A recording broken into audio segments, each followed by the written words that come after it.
नमस्कार. थोडक्यातमध्ये आपले स्वागत आहे. सध्या महाराष्ट्रात दोन मतदारसंघाची सर्वात जास्त चर्चा सुरू आहे. पहिला आहे अहिल्यानगर जिल्ह्यातील राहुरी मतदारसंघ आणि दुसरा आहे बारामती मतदारसंघ. दोन्ही सध्या रिक्त आहेत. याचं कारण म्हणजे भाजपचे माजी मंत्री आणि राहुरीचे दिवंगत आमदार शिवाजीराव कर्डिले यांचं निधन झालं, ज्यामुळं राहुरी सध्या रिक्त आहे आणि अर्थातच बारामतीमध्ये अजितदादांचं निधन झाल्यामुळं ती रिक्त आहे. बारामतीची एवढी चर्चा नाही आहे, पण राहुरीची सर्वात जास्त चर्चा आहे. याचं कारण म्हणजे राहुरीमध्ये सध्या एक वेगळंच राजकारण सुरू आहे. म्हणजे संपूर्ण नगरमध्ये जरी म्हटलं तरी चालेल, कारण नगरचं राजकारण हे गावकी भावकीचं राजकारण म्हणतो आपण, किंवा ज्याला आपण नातागोताचं राजकारण म्हणतो. म्हणजे या नेत्याची मुलगी त्या नेत्याच्या मुलाला, किंवा या नेत्याची बहीण दुसऱ्या नेत्याला, हे अशा प्रकारचं राजकारण सुरू आहे. पण सध्या नगरमध्ये एक वेगळंच म्हणजे राजकारण सुरू आहे. राहुरीमध्ये माजी मंत्री प्राजक्त तनपुरे यांनी सध्या एक वेगळी भूमिका घेतली आहे. एक दोन दिवसापूर्वी त्यांनी एक स्टेटमेंट केलं की म्हणजे ते आणि अक्षय कर्डिले, शिवाजीराव कर्डिले यांचे पुत्र सोबत एका कार्यक्रमात आले आणि त्या कार्यक्रमात प्राजक्त तनपुरे म्हणाले की सरकारमध्ये 240 आमदार येतं आणि आमचे 250 आमदार होतील, आपण सोबत मिळून काम करू. आता ह्या विधानाचा अर्थ खूप वेगळा आहे आणि महत्त्वाचं म्हणजे प्राजक्त तनपुरे मागच्या काही दिवसांपासून त्यांनी भूमिका वेगळी घेतली आहे.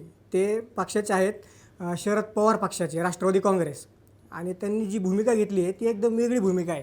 प्राजक्त तनपुरे मागच्या काही दिवसांपासून भगवा गमजा आणि भगवी टोपी घालून मतदारसंघामध्ये फिरत आहेत.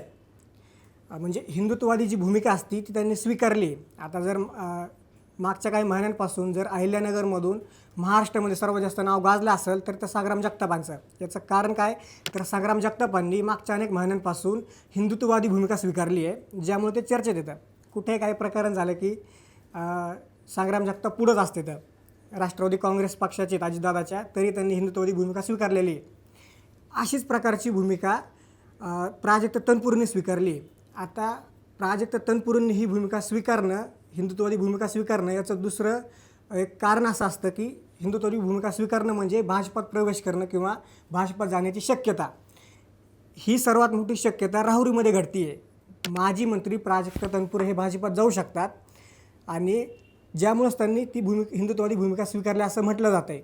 जर त्यांनी भाजपात प्रवेश केला तर अक्षय कर्डिले, जे शिवाजीराव कर्डिले यांचे पुत्र आहेत, जे त्या जागेवर उभे राहण्यासाठी सर्वात इच्छुक आहेत किंवा ज्यांचं नाव सर्वात पुढे आहे, त्यांचा पत्ता कट होऊ शकतो. प्राजक्त तनपुरेंनी 2019 साली शिवाजीराव कर्डिले यांचा पराभव केलेला आहे. म्हणजे शिवाजीराव कर्डिले साधारण पहिल्यांदा 1995 साली अपक्ष आमदार झाले, त्यानंतर 1999, 2004 साली, 2009, 2014 असे सलग 25 वर्ष ते आमदार राहिले. 2009 साली त्यांनी गोपीनाथ मुंडेंच्या माध्यमातून भाजपात प्रवेश केला. 2014ला ते आमदार झाले, पण 2019ला त्यांचा पराभव केला प्राजक्त तनपुरेंनी. आता प्राजक्त तनपुरे हे नगरचे माजी खासदार प्रसाद तनपुरे यांचे चिरंजीव येतं. 2019 साली पहिल्यांदा शिवाजीराव कर्डिले यांचा पराभव झाला आणि तो प्राजक्त तनपुरेंनी केला. त्यावेळेस मोवियाचं सरकार आलं. पहिल्याच टर्ममध्ये प्राजक्त तनपुरेंना मोवियामध्ये राज्यमंत्रीपदाचा कारभार मिळाला, मंत्री झाले. पुढे 2024ला पुन्हा शिवाजीराव कर्डिले यांनी पराभवाचा वाचपा काढला आणि प्राजक्त तनपुरे यांचा पराभव झाला. आता सध्या हे जे चालू आहे राहुरी मतदारसंघामध्ये हे एकदम वेगळे. जर प्राजक्त तनपुरे भाजपात गेले तर अक्षय कर्डिले यांचा पत्ता कट होऊ शकतो. आता या जागेवर शिवाजीराव कर्डिले यांच्या पत्नी शालिनीताई कर्डिले आणि अक्षय कर्डिले हे दोघं इच्छुक येतं. पण जर समज शालिनीताई कर्डिले जर उभा राहिल्या किंवा त्यांना तिकीट भेटलं भाजपचं, तर कदाचित ही जागा बिनविरोध होऊ शकते. म्हणजे बारामतीचं जर पाहिलं तर अर्थातच सुनेत्रा पवारांनी उपमुख्यमंत्रीपदाची शपथ घेतल्यामुळं त्या जागी सुनेत्राताई उभा राहू शकतात आणि ती जागा बिनविरोध होऊ शकते. जर ती जागा बिनविरोध झाली तर राहुरीची जागासुद्धा बिनविरोध होऊ शकते. पण जर प्राजक्त तनपुरे भाजपात गेले आणि जर त्यांना भाजपाचं तिकीट भेटलं तर अक्षय कर्डिले यांचा पत्ता कट होऊ शकतो. आणि असं म्हटलं जातं आहे सध्या मतदारसंघामध्ये की अक्षय कर्डिले यांना विधान परिषदेवर संधी दिली जाऊ शकते. कारण काही दिवसांमध्येच विधान परिषदेच्या जागा सुटतील, जागा रिक्त येतात आणि त्यामध्ये अक्षय कर्डिले यांना विधान परिषदेवर संधी दिली जाऊ शकते किंवा त्यांच्या पत्नी शिवाजीराव कर्डिले यांच्या शालिनीताई कर्डिले यांना संधी दिली जाऊ शकते. पण इथे अजून एक मोठी मेख आहे, ही म्हणजे मंत्री राधाकृष्ण विखे पाटील यांची चिरंजीव आणि अहिल्यानगरचे माजी खासदार सुजय विखे पाटील यांनासुद्धा या जागेवर तिकीट दिलं जाऊ शकतं. याचं कारण म्हणजे 2024च्या लोकसभेत सुजय विखेंचा पराभव झाला. राष्ट्रवादी शरद पवार पक्षाचे निलेश लंके यांनी त्यांचा पराभव केला. तेव्हापासून त्यांचं पुनरावसन झालेलं नाही आहे. आता जी राज्यसभा निवडणूक झाली त्या राज्यसभा निवडणुकीत सुजय विखे हे इच्छुक होते राज्यसभेसाठी, पण त्यांना ती जागा भेटली नाही.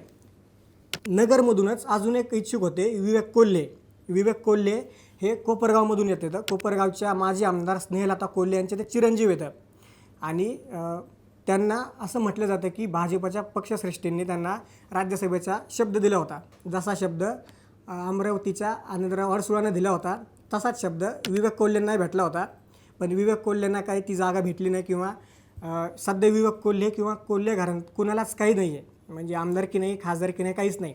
महत्त्वाचं म्हणजे 2014 ते 2019 या काळात स्नेहलता कोल्हे, विवेक कोल्हेंची आई, या कोपरगावच्या आमदार होत्या. 2019 साली राष्ट्रवादीच्या आशुतोष काळेंनी त्यांचा पराभव केला.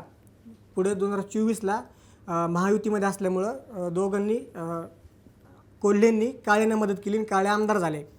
पण कोल्हेंना राज्यसभेचा शब्द दिला गेला होता असं म्हटलं जातं, पण कोल्हेंना जागा सुटली नाही किंवा कोल्हेंना काही भेटलेलं नाही आहे. याच जागेसाठी राज्यसभेच्या विवेक कोल्हे आणि सुजय विखे दोघेही इच्छुक होते. यात सुजय विखे हे राहुरीमधून उभं राहू शकते. तर सेम कारण आहे, कारण सुजय विखेंचं पुनर्वसन झालेलं नाही आहे, तसंच जसं विवेक कोल्हेंचं झालं नाही.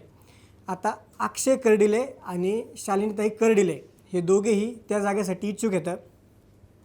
जर प्राजक्त तनपुरे भाजपात आले तर प्राजक्त तनपुरेंना संधी दिली जाऊ शकते. महत्त्वाचं म्हणजे प्राजक्त तनपुरे हे माजी मंत्री जयंत पाटील, राष्ट्रवादीचे माजी मंत्री जयंत पाटील यांचे भाचे येतं.